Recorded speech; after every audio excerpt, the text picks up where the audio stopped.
അത് പൂത്ത് കഴിഞ്ഞാൽ നമ്മുടെ മനസ്സമ്മർദ്ദം കുറയ്ക്കും. അത് തീർച്ചയായിട്ടും സംശയമൊന്നുമില്ല. സമ്മർദ്ദമുള്ളവർ ഇങ്ങനെ എന്തെങ്കിലും അടുത്ത അയൽവാസികൾക്ക് കൊടുക്കും. ചിലപ്പോൾ നാട്ടിൽ പോകുമ്പോൾ, ഞാൻ ഈ നാട്ടുകാരനല്ല, ബേസിക്കലി മലപ്പുറം ജില്ലക്കാർ, കുടിയേറ്റക്കാരൻ. കവറിലും നമുക്കിത് ചട്ടിയിൽ വെക്കുന്ന പോലെ തന്നെ വെക്കാം. പിന്നെ നമ്മൾ ചട്ടി 10 എണ്ണം വെക്കുന്നിടത്ത് കവർ നമുക്കൊരു 12 13 എണ്ണം വെക്കാം. ബോൾസത്തിൻ്റെ പൊട്ടി മിക്സ്, അങ്ങനെ വേര് പിടിച്ച തൈകളാണിത്. ഇതാ കണ്ടില്ലേ, ഇത് വേര് വന്ന ചെടിയാണ്. ഈ വേര് വന്ന ചെടികളാണ് ഇതേമാതിരി ചെറിയ പിന്നെ ഈ ഇതിലേക്ക് മാറ്റുന്നത്. ഇത് ചെറിയ ചട്ടിയാണ്, ബോൾസം പോലെയല്ല. മണ്ണ്, ചകിരിച്ചോറ്, പിന്നെ ചാണകപ്പൊടി. ഈ വർഷമൊക്കെ ഈ സമയത്ത് നിറയെ പൂത്ത് നിന്നിരുന്നു. ഒരു ഉദാഹരണം തന്നെ എല്ലാവരും എന്നോട് ചോദിക്കാറുണ്ട്, എങ്ങനെ സമയം ഇതിനിടയിൽ ഇങ്ങനെയൊക്കെ മെയിൻറ്റെയിൻ ചെയ്ത് കൊണ്ടുപോകുന്നു പലരും ചോദിക്കാറുണ്ട്. ഞായറാഴ്ച മാത്രമല്ല, മക്കൾ ഇത്രയും ഫ്രഷ് ആയി നിൽക്കുന്നില്ലേ, അതൊരു വലിയ കാര്യം. ഞാൻ അതിൽ കൊടുക്കുന്ന എഫേർട്ട് തന്നെയാണ്. നമുക്കൊരു ഹർത്താൽ കിട്ടിയാൽ അന്ന് മുഴുവൻ ഞാൻ ഇവിടെ ആയിരിക്കും. ഒന്നിനും പോകുന്ന ഇഷ്ടമല്ല ഇത് പരിചരിക്കാൻ വേണ്ടി. ഷെൽട്ടറിന്റെ ഉള്ളിലാണ്. ഇതിനൊരു കാരണം എന്താന്ന് വെച്ചാൽ, ഇവിടെ ക്രിയേറ്റീവ് ഗാർഡന്റെ ഏറ്റവും പുതിയ വീഡിയോയിലേക്ക് എല്ലാവർക്കും സ്വാഗതം. നല്ല മഞ്ഞ്, നല്ല സുഖം. പ്രശാന്തി എന്നാണ് വീട്ടുപേര്. കാരണം പ്രശാന്തമായ ഒരു വീട് തന്നെയാണ്. അപ്പോൾ ഇത് എവിടെയാണെന്നല്ലേ? അതെ, കൽപ്പറ്റയിലാണ്. കൽപ്പറ്റയിൽ നമ്മുടെ ഡോക്ടർ ഗിരീഷിൻ്റെയും അതുപോലെ തന്നെ ബിന്ദു ചേച്ചിൻ്റെ വീടാണ്. ബിന്ദു ചേച്ചി വർക്ക് ചെയ്യുന്നത് ബാങ്കിലാണ്. എന്തായാലും ഈ തിരക്കിനിടയിലും ഇത്ര മനോഹരമായിട്ട് സെറ്റ് ചെയ്യാം. അതുമാത്രമല്ല, ഈ സമയത്ത് ബോൾസം മനോഹരമായിട്ട് നിൽക്കുന്നുണ്ട്. അപ്പോൾ ഈ ഒരു സമയത്ത് മാർച്ച് മാസത്തിൽ ഇത്ര ഭംഗിയായി നിൽക്കുമ്പോൾ മഴക്കാലത്ത് എത്രത്തോളം ഭംഗിയായിട്ടായിരിക്കും ഉണ്ടാവുക. പിന്നെ ചൈനീസ് പാളത്തിനെ കുറിച്ച് പറയുന്ന സമയത്ത് ഒരുപാട് പരാതികളുണ്ട്. നമ്മൾ തണുപ്പുള്ള മേഖലയിൽ ഉണ്ടാവുള്ളൂ, ഇടുക്കി, മൂന്നാർ, ഊട്ടി അങ്ങനെയൊക്കെ ഉണ്ടാവുള്ളൂ. സംഭവം സത്യമാണ്. പക്ഷേ ഒരുപാട് ആളുകൾ നമ്മുടെ നാട്ടിൽ ഉണ്ടാക്കുന്നുണ്ട്. കുറേച്ചൊക്കെ ഈ രീതിയിൽ ബ്ലൂം ഇല്ലെങ്കിലും വളരെ കുറഞ്ഞ രീതിയിലാണ് ബ്ലൂം ഉണ്ടാവും.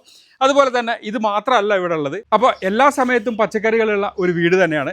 അതുപോലെ തന്നെ ചുറ്റിലും നോക്കിയാൽ എല്ലാ സംഭവങ്ങളും ഉണ്ട് എന്നുള്ളതാണ്. നമ്മുടെ കറിവേപ്പുണ്ട്, ചക്കയുണ്ട്, മാങ്ങയുണ്ട്, എല്ലാ സംഭവങ്ങളും ഉണ്ട്. ഇനി അതൊന്നും പോരാ, ഇനി അത്യാവശ്യം ഫ്രൂട്ട്സും ഉണ്ട്. ഇതേ നല്ല രീതിയിൽ മുന്തിരിയാണ്. പഴുത്തിട്ടില്ല. പഴുത്ത് കഴിയുമ്പോൾ നമുക്ക് ഒരു വീഡിയോ കൂടെ ചെയ്യാൻ വരാം. ആ സമയത്ത് നമുക്ക് ബോൾസത്തിൻ്റെ വീഡിയോ കൂടെ ഒന്നുകൂടെ ചെയ്യണം. കാരണം ഈ ഒരു സമയത്ത് ഇങ്ങനെയാണെങ്കിൽ നമ്മുടെ സീസൺ ടൈമിൽ, അത് ബോൾസത്തിൻ്റെ യഥാർത്ഥ സീസൺ സമയത്ത് എങ്ങനെയായിരിക്കും നമുക്ക് അറിയണ്ടേ.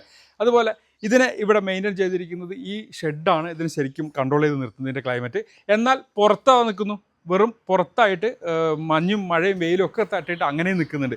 അപ്പോൾ ഇതിൻ്റെ ഡീറ്റെയിൽ കാര്യങ്ങളൊക്കെ നമുക്കൊന്ന് ചോദിച്ച് മനസ്സിലാക്കണ്ടേ? തീർച്ചയായിട്ടും മനസ്സിലാക്കണം. അപ്പോൾ എല്ലാവർക്കും വീഡിയോയിലേക്ക് സ്വാഗതം. ഇതൊക്കെ ഒരിക്കൽ രണ്ടാളുകളെ നമുക്ക് പരിചയപ്പെടണ്ടേ? ഇതേ ഹായ്. ഹായ്. അപ്പോൾ എന്തൊക്കെയുണ്ട് വിശേഷം? എങ്ങനെയാണ് ഇതിലേക്ക് വന്നത്? ആദ്യം പ്രൊഫഷൻ എന്താണെന്ന് പറയും രണ്ടുപേരും. ഞാൻ ഒരു ആയുർവേദ ഡോക്ടറാണ്, പ്രൈവറ്റ് സെക്ടറിൽ പ്രാക്ടീസ് ചെയ്യുന്നത്. ബാങ്കിൽ വർക്ക് ചെയ്യുന്നു. അപ്പം രണ്ടുപേരും അത്യാവശ്യം നല്ല തിരക്കുള്ള ആളാണ്. തിരക്ക് ഞങ്ങൾ പകലിവിടെ ഉണ്ടാവില്ല രണ്ടുപേരും. ഞായറാഴ്ച മാത്രമേ ഞങ്ങൾക്ക് ഒഴിവുള്ളൂ. പിന്നെ ഒഴിവ് സമയത്താണ് നമ്മളിതൊക്കെ ചെയ്യുന്നത്. പകൽ സമയത്ത് നമുക്ക് സമയം കിട്ടാറില്ല. പിന്നെ ഒരു സൺഡേ, നമ്മുടെ ഹോളിഡേ സൺഡേ ആണ്, അന്നാണ് പരമാവധി സമയം ഇതിനു വേണ്ടി ചെലവഴിക്കുന്നത്. ഞായറാഴ്ച മാത്രമേ കുട്ടികളെ നോക്കിയിട്ടും ഇവർ ഇത്രയും ഹെൽത്തി ആയിട്ടാണ് ഇരിക്കുന്നത്. ഒരു തരത്തിലുള്ള ക്ഷീണം എനിക്ക് തോന്നുന്നില്ല. ഞായറാഴ്ച മാത്രമല്ല, രാവിലെ നമ്മളൊരു 7 മണി മുതൽ ഒരു 9 മണി വരെ ഇവൾക്ക് ബാങ്കിൽ പോകുന്ന സമയം വരെ ദിവസവും ഞാനിതിന് ആ സമയമാണ് ദിവസവും നമുക്ക് കിട്ടാറുള്ളത്. വളമിടുന്നതും മറ്റു കാര്യങ്ങളെല്ലാം, മരുന്ന്, ഒത്തിരി പരിചരണം ആവശ്യമുള്ളൊരു ചെടിയാണിത്. മറ്റു ചെടികളുണ്ട്, റോസ് ഉണ്ട്, പല ചെടികളും ഉണ്ട് ഇവിടെ. കൂടാതെ പച്ചക്കറി ഉണ്ട്. ഇതൊക്കെ ഞാൻ തന്നെയാണ് നോക്കുന്നത്. എന്തായാലും അതിനുള്ള സമയം രാവിലെ ഒരു 1.5 മണിക്കൂർ സമയം കിട്ടും എല്ലാ ദിവസവും. ഞായറാഴ്ച കുറച്ച് കൂടുതൽ സമയം, പകല് മുഴുവൻ കിട്ടും. ബാക്കിയുള്ള ദിവസം ഒരു 1.5 മണിക്കൂറെങ്കിലും ഞാൻ അതിനു വേണ്ടി മാറ്റി വയ്ക്കും. അതുകൊണ്ടാണ് ഇതൊക്കെ ഇങ്ങനെ നിൽക്കുന്നത്. അത് നമുക്ക് ആ ഇതിനോടുള്ള ഒരു ക്രേസും പാഷനും ഉണ്ടെങ്കിൽ നമുക്കത് സമയം ഉണ്ടാവും, അത് ചെയ്യാനായിട്ട് നമുക്ക് സാധിക്കുകയും ചെയ്യും. എൻ്റെ ഒരു ഉദാഹരണം തന്നെ എല്ലാവരും എന്നോട് ചോദിക്കാറുണ്ട്, എങ്ങനെ സമയം ഇതിനിടയിൽ ഇങ്ങനെയൊക്കെ മെയിൻറ്റെയിൻ ചെയ്ത് കൊണ്ടുപോകുന്നു പലരും ചോദിക്കാറുണ്ട്. അത് എങ്ങനെയാണെന്ന് ഇപ്പോൾ എനിക്ക് പറയാൻ, ഞാൻ അതിൽ എടുക്കുന്ന എഫർട്ടും ഒക്കെ അറിയാം. ഒരു 5 എവിടെയെങ്കിലും നമുക്കൊരു ഹർത്താൽ കിട്ടിയാൽ അന്ന് മുഴുവൻ ഞാൻ ഇവിടെ ആയിരിക്കും. ഞായറാഴ്ചയാണെങ്കിൽ ഞാൻ എവിടെയും പോവില്ല. എനിക്ക് വേറെ എന്തെങ്കിലും ഒന്നിനും പോകുന്ന ഇഷ്ടമല്ല ഇത് പരിചരിക്കാൻ വേണ്ടി. എനിക്ക് 2 മക്കളുണ്ട്. ഒരാൾ മൂത്തത് മകനാണ് ഹരിപ്രസാദ്. അവൻ്റെ കല്യാണം കഴിഞ്ഞ് ഭാര്യ അതുല്യ. രണ്ടുപേരും ബാങ്കിലാണ് വർക്ക് ചെയ്യുന്നത്. മോള് ശ്രീലക്ഷ്മി, അവൾ ഡിഗ്രിക്ക് പഠിക്കുന്നു. ഇത് ചെടി നമുക്കൊരു മനസ്സിന് തരുന്ന ഒരു സന്തോഷം, അത് അനുഭവിച്ചറിയേണ്ട കാര്യമാണ്.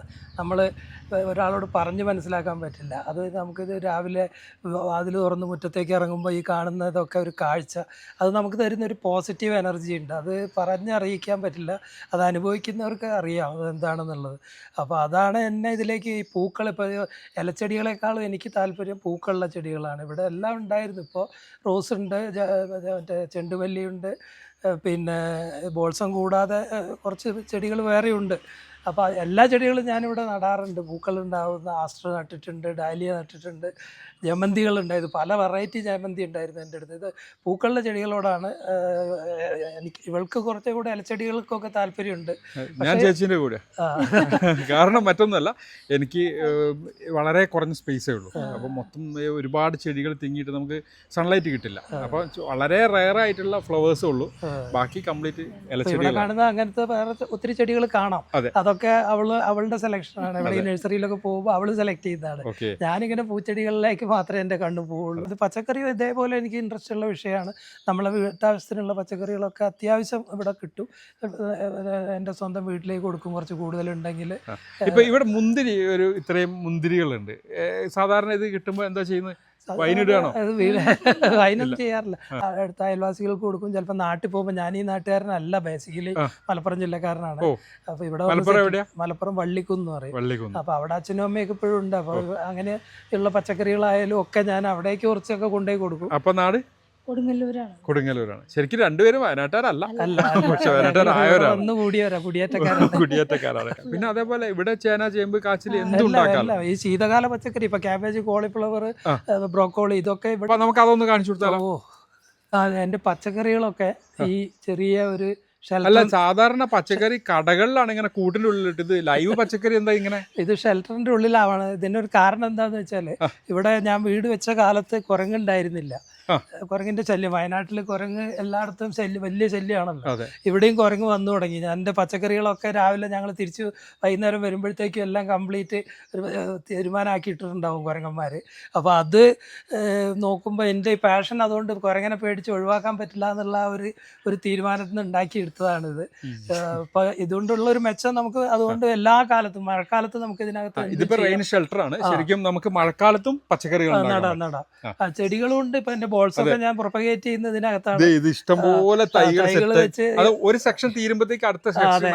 ഈ ചെടികളൊക്കെ തീരുമ്പോഴത്തേക്ക് അടുത്ത ചെടി പൊഴിക്കാനുള്ള തൈകൾ ഞാൻ പ്രിപ്പയർ ചെയ്ത് വെച്ചിരിക്കുകയാണല്ലോ. ഇതിന്റെയൊക്കെ പോട്ടി മിക്സുകൾ ഒന്ന് പറഞ്ഞു. അത് മാത്രമല്ല, ഞാനിപ്പോ ഇത് ഈ ഒരു കോളിഫ്ലവർ ഇത് വിളവെടുത്ത് കഴിഞ്ഞു ഒരു സെക്ഷൻ, നെക്സ്റ്റ് സെക്ഷൻ ആയി വരുന്നു. ഇത് ക്യാബേജ് ഇപ്പോ എടുക്കാറായതാണ്, ഓൾമോസ്റ്റ് എടുക്കാറായി. ഇത് വയലറ്റ് ക്യാബേജ്.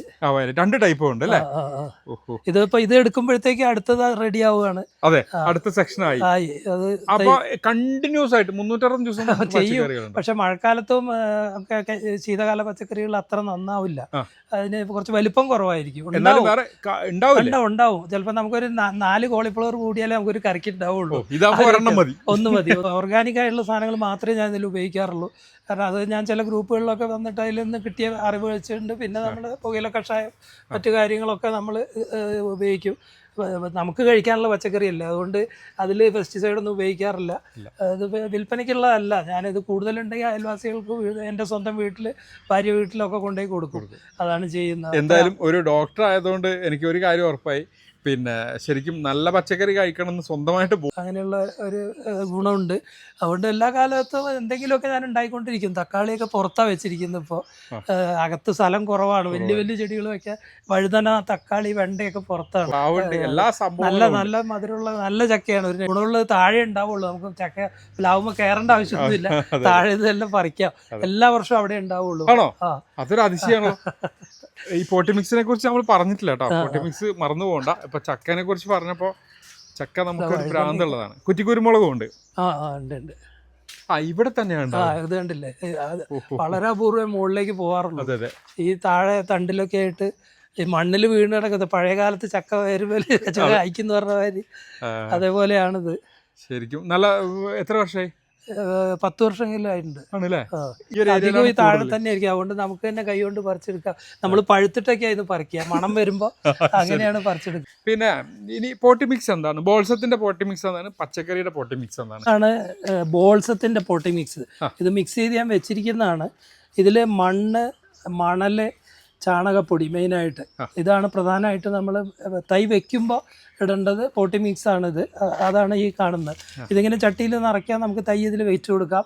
പിന്നെ വളരുന്നതിനനുസരിച്ച് വളങ്ങൾ, പിന്നെ ഇലവളങ്ങളൊക്കെ നമ്മൾ സ്പ്രേ ചെയ്ത് കൊടുക്കണം. അങ്ങനെയൊക്കെയുള്ള പരിചരണം. ഇതേമാതിരി പെസ്റ്റിസൈഡും ഒക്കെ ചിലപ്പോൾ അടിക്കേണ്ടി വരും, പുഴു വരും. അതെ. ഇതിനെയൊക്കെ നമ്മൾ പിന്നെ പ്രിവെൻറ്റ് ചെയ്യണമെങ്കിൽ നമ്മൾ ഒരു കൃത്യമായ ഇടവേളകളിൽ പിന്നെ ഇത് അടിച്ചു കൊടുക്കണം, മരുന്നുകൾ അടിക്കണം. പോട്ടി മിക്സ് പ്രധാനമായിട്ട് ചകിരിച്ചോറും വേണമെങ്കിൽ കുറച്ച് ചേർക്കാം, പക്ഷെ ഇതിൽ ചകിരിച്ചോറ് അധികം പാടില്ല എന്നാണ് പറയാം. കാരണം ഇത് ഈർപ്പം നിൽക്കും ചകിരിച്ചോറ് ഉണ്ടാകുമ്പോൾ, അപ്പോൾ വേര് ചീഞ്ഞു പോകാൻ സാധ്യതയുണ്ട്. മണൽ കിട്ടുകയാണെങ്കിൽ ഏറ്റവും ബെസ്റ്റ് മണലാണ്.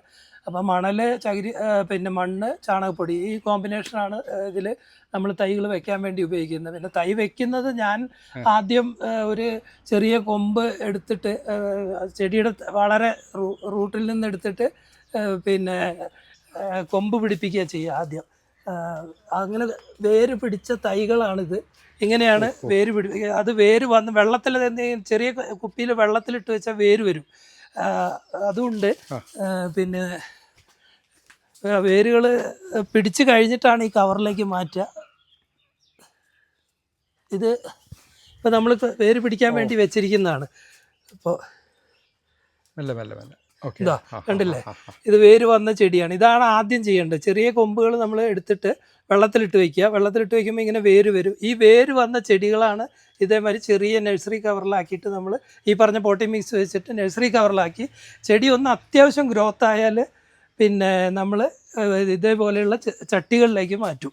അതാണ് ഇപ്പം ഞാൻ ചെയ്തുകൊണ്ടിരിക്കുന്നത്. ഇതേപോലെ കവർ, അതിനുശേഷം അതെ അതെ, ഇതാണ് ചട്ടി. ആ കവറിൽ വന്ന ചെടികളാണ് നമ്മൾ പിന്നെ ഈ ഇതിലേക്ക് മാറ്റുന്നത്. ഇത് ചെറിയ ചട്ടിയാണ്. ഇനി ഇതിൽ നിന്ന് ഇതപ്പോൾ ഇതൊക്കെ വലിയ ചെടികളാണ്.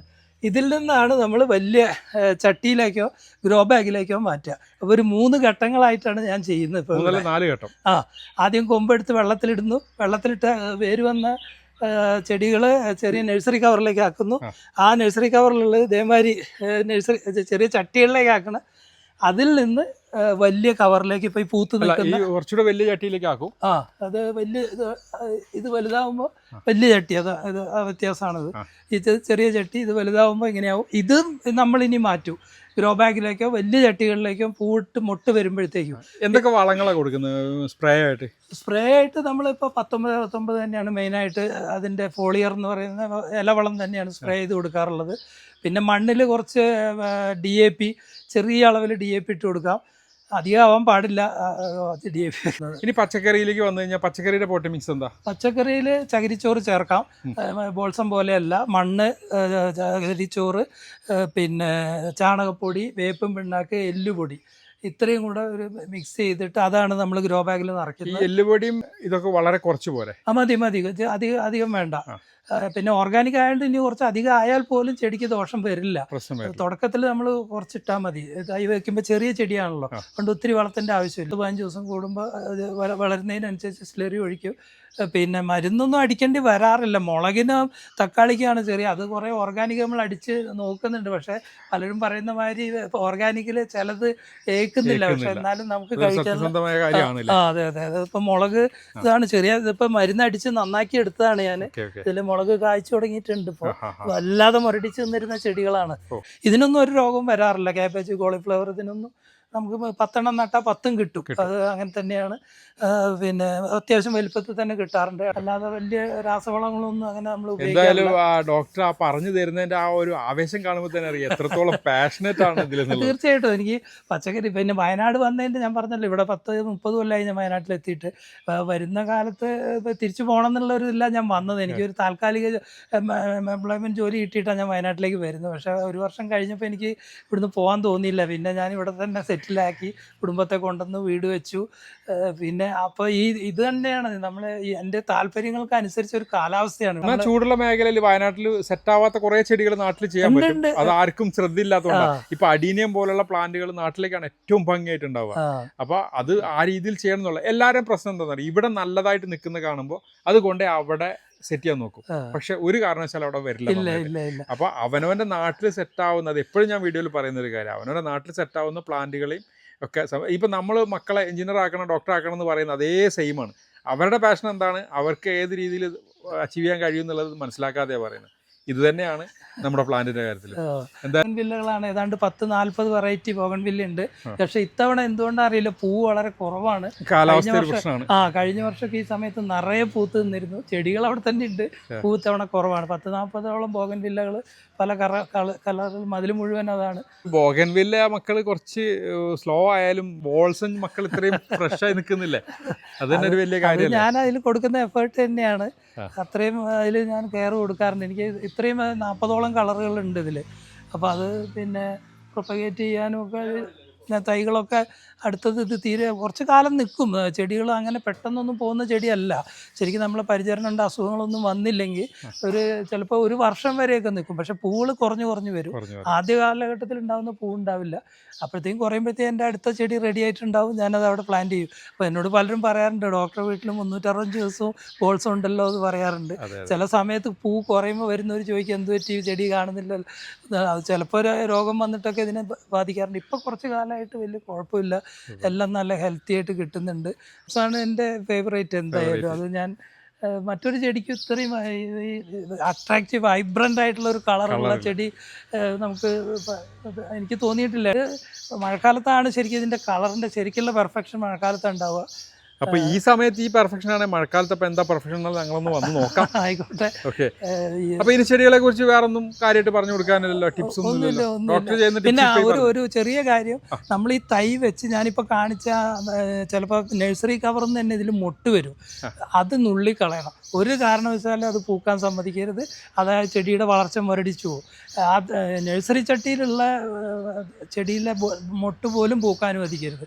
ഞാനതെല്ലാം നുള്ളിക്കളയും. അതാണ് ഈ ചെടികളൊക്കെ ഇത്രയും ബുഷായിട്ട് തരുന്നു, പുതിയ ബ്രാഞ്ചസ് ഉണ്ടാവുന്ന അതുകൊണ്ടാണ്. മറ്റേത് അതാണ് ഇതിൽ പ്രധാനപ്പെട്ട ഒരു കാര്യം. പലരും ഈ പൂ എന്താണെന്ന് അറിയാനുള്ള ഒരു ആകാംക്ഷ കാരണം അത് പൂക്കട്ടെ എന്ന് വിചാരിക്കും. അങ്ങനെ ചെയ്യരുത്. ഡോക്ടർ, എല്ലാവരും ചട്ടിയിലാണ് കൂടുതലും ചെയ്യുന്നത് കണ്ടിട്ടുള്ളത്. ഇവിടെ വന്നപ്പോൾ ചട്ടിയിലും ഉണ്ട്, എന്നാൽ അതിൽ കൂടുതൽ കവറിലും കണ്ടിട്ടുണ്ട്. കാരണം കവറിലും നമുക്കിത് ചട്ടിയിൽ വെക്കുന്ന പോലെ തന്നെ വെക്കാം. ഒരുപക്ഷെ ചട്ടിയിൽ വെക്കുന്ന അത്രയും മണ്ണ് വേണ്ടിയും വരില്ല, പോട്ടി മിക്സ് വേണ്ടി വരില്ല. പിന്നെ നമ്മൾ ചട്ടി 10 എണ്ണം വെക്കുന്നിടത്ത് കവർ നമുക്കൊരു 12-13 എണ്ണം വെക്കാം. പിന്നെ കുറച്ചുകൂടെ സെറ്റായിട്ട് ഇരുന്നോളും. അങ്ങനെ സ്പേസ് മാനേജ്മെന്റ് തന്നെയാണ് അതാണ് പ്രധാനം. അപ്പോൾ അത് നമുക്ക് ചെറിയ ഗ്രോബുകൾ, വലുത് വേണ്ട. വലുതാകുമ്പോൾ ഒത്തിരി മണ്ണും കാര്യങ്ങളും വേണ്ടി വരും. വലുതിൽ വെച്ചാൽ ശരിക്കും എനിക്ക് തോന്നുന്നു ആ പോട്ടിലിരിക്കുന്ന അതിനേക്കാൾ കുറച്ചുകൂടെ ബ്ലൂമിങ്സ് അതാണ് കുറച്ചുകൂടെ തിക്ക് അടുത്തടുത്ത് ഇരിക്കുകയും ചെയ്യും. അതെ, ഇത് ഇങ്ങനെ അടുത്തിരിക്കുമ്പോഴാണ് ഇതിന് കൂടുതൽ. ഞാൻ കവറിനെ പ്രോത്സാഹിപ്പിക്കുന്നതല്ല, പക്ഷെ ഇതിരുന്നപ്പോ കണ്ടപ്പോൾ ഭംഗി. കുട്ടികളെ അസുഖം വായിച്ചാൽ നമുക്കുണ്ടാവുന്ന അതേ ഒരു വിഷമാണ് ചെടി വാടി നിൽക്കുന്നത് കാണുമ്പോൾ ഉണ്ടാവുന്നത്. തീർച്ചയായിട്ടും. അതുകൊണ്ട് അത് എത്രത്തോളം ഞങ്ങളിപ്പോൾ ഒരു 3 മിനിറ്റിൽ തുടങ്ങിയ വീഡിയോ ആണ്. ഇപ്പം നിലവിലൊരു 15-18 മിനിറ്റ് ആയിട്ടുണ്ട്. അതായത് 3 മിനിറ്റ് തീർക്കാൻ നമ്മൾ രണ്ടുപേരും പറഞ്ഞതാണ്. പക്ഷേ ഇതാണ്, ഒരു ചെടി ഇഷ്ടമുള്ള ഒരാൾ സംസാരിച്ച് വരുമ്പോൾ അതിങ്ങനെ കൂടി വരും എന്നുള്ളതാണ്. കാര്യങ്ങളും നമുക്ക് അറിയുന്ന ഒരുപാട് കാര്യങ്ങളും അറിയാത്ത കുറച്ച് കാര്യങ്ങളൊക്കെ ആയിട്ട് നല്ലൊരു ടിപ്സായിരുന്നു ഡോക്ടർ തന്നത്. എന്താണ് ചെടികൾ ചെയ്യുന്നവരോട് പറയാറുള്ളത്? ചെടി നമുക്ക് അത് പൂത്ത് കഴിഞ്ഞാൽ നമ്മുടെ മനസ്സമ്മർദ്ദം കുറയ്ക്കും, അത് തീർച്ചയായിട്ടും സംശയമൊന്നുമില്ല. സമ്മർദ്ദമുള്ളവർ ഇങ്ങനെ എന്തെങ്കിലും ഒരു ഫീൽഡിലേക്ക് ഒന്ന് ട്രൈ ചെയ്ത് നോക്കുക. പിന്നെ ഇതിന് താല്പര്യമുള്ളവർ ഇതിന് മെനക്കെട്ടാൽ മതി. കാരണം ഇത് പൂള് കാണുമ്പോൾ ഇവിടുത്തെ ധാരാളം ആൾക്കാർ കൊമ്പ് ചോദിച്ച് വാങ്ങിക്കൊണ്ടുപോകും. ഇത് ഞാൻ പറഞ്ഞല്ലോ എൻ്റെ രീതികളൊക്കെ, അതൊന്നും പലർക്കും അറിയില്ല. നമ്മൾ പറഞ്ഞാലും ചെയ്താലും പറഞ്ഞ് കൊടുത്താലും അവരത് ചെയ്യില്ല. അപ്പോൾ താല്പര്യമുള്ളവർ മാത്രം അതിലേക്ക് മെനക്കെടുക. അത് മെനക്കെട്ട് കഴിഞ്ഞാൽ അതിൽ നിന്ന് കിട്ടുന്നൊരു സന്തോഷവും പിന്നെ മാനസികമായിട്ടുള്ള ഒരു സുഖം അത് വേറെ ഒന്നിനും കിട്ടില്ല. നമ്മൾ എന്തിനെല്ലാം വേണ്ടി വെറുതെ മനുഷ്യൻ അനാവശ്യമായിട്ട് പല കാര്യങ്ങളും ഇത് നമ്മൾ അധ്വാനിക്കും, നമുക്ക് അതായ റിസൾട്ട് മനസ്സിനും ഉണ്ടാവും, ശരീരത്തിനും. അത് ഡോക്ടറെ പണിയാണ് മുടക്കുന്നത്. കാരണം എല്ലാ ടെൻഷനും മാറിയ ഡോക്ടേഴ്സിന്റെ അടുത്തേക്ക് വരില്ല. അപ്പോൾ അത് ശ്രദ്ധിക്കണം, ശാരീരിക അസുഖങ്ങൾ ഉണ്ടാവും. ഒരുപാട് സന്തോഷം. അപ്പോൾ എല്ലാവർക്കും നല്ലൊരു ദിവസം ആശംസിക്കുന്നു. Bye from green heaven.